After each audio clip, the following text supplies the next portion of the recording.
Welcome to Startup, which demonstrates how we at the Disabilities Trust can help those working with people with autism to help, support and guide them through their activities and tasks in the workplace.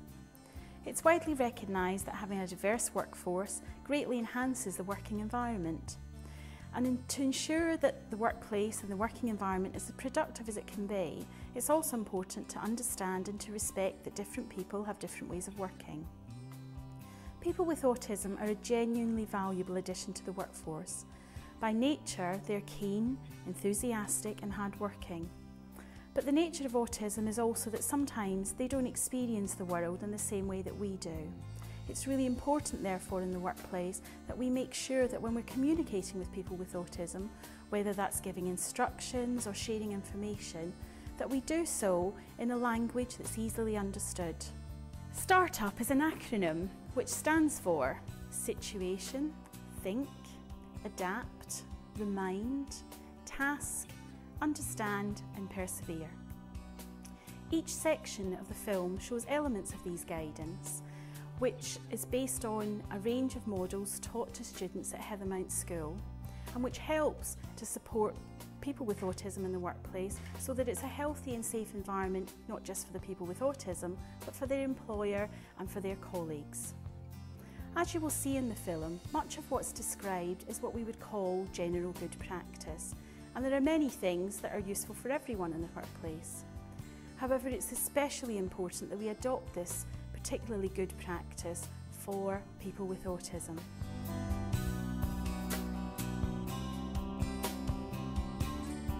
Situation. This is about thinking and creating the right working environment. Work systems need to be consistent and straightforward so that the person with autism understands what's expected of them, understands what to do and when to do it. Have you finished your task? Yes. Right, what's next? It's also about creating an environment that's conducive for them to perform well, so thinking about things like not having clutter. Finished the task? I stayed and I did it. You did it brilliantly, well done.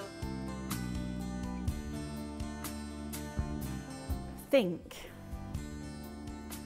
This is about planning ahead and thinking about how tasks are described. What do you think is the first job? Get money. It's really important that the description of a task is simple and that it's delivered in a straightforward way. Get money first and then you're going to do People with autism can sometimes find it difficult to listen to more than one person. So it's really important that it's clear who is providing and delivering instructions or information so that the person with autism can carry out the task to the best of their ability.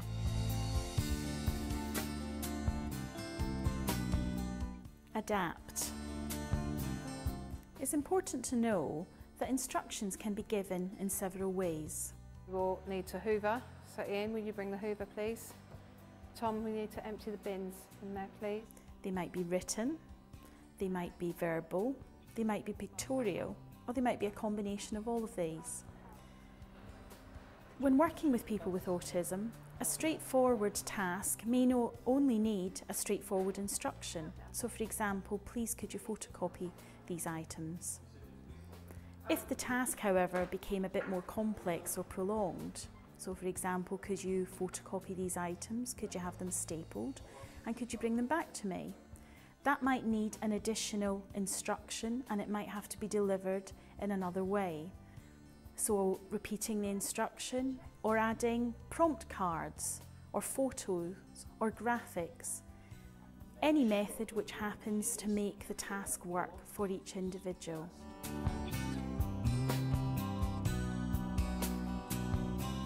Remind.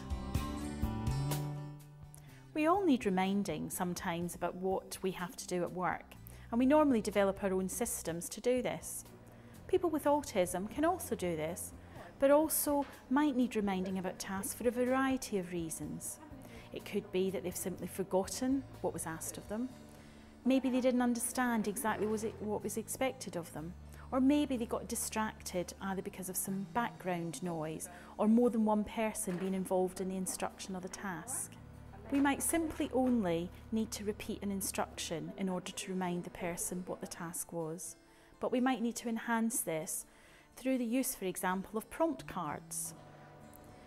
However the task is undertaken and however it's completed, it's really important that we give feedback to the person undertaking the task or the activity.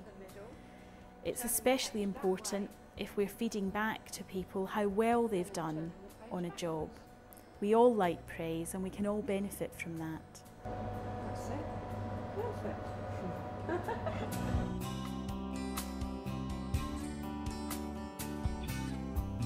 Tasks. For people with autism, it can be much easier to understand what's expected of them, understand what a task means if it's broken down into smaller steps.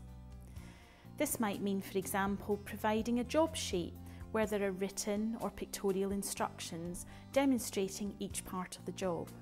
At Heathermount, students are taught using instruction sheets, which break down tasks into manageable steps and are adapted in a way that suits each individual. Do you think you will need photos to make it easier for you? Then you can turn to the next page. These instruction sheets can be easily adapted for people in the workplace and for employers. That is really good, Stephen.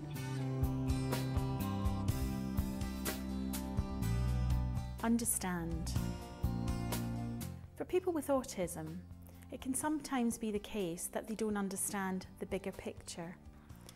And in terms of work, sometimes don't understand what it is about their role or their task or their activities that fit in to the whole work situation.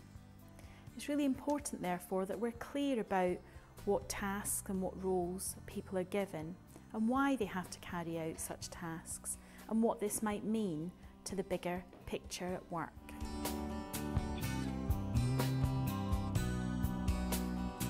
Persevere. This isn't something that it's exclusive to people with autism. We all have our comfort zones at work, and we all choose at times to do the things that we feel more comfortable doing. But we recognise also that we need to come out of our comfort zones if we're going to learn new skills. It's a school for kids with autism. It's really important that we provide a familiar and consistent approach to developing skills for people with autism. And we also need to understand that for people with autism, getting to that point of familiarity is very different for different people.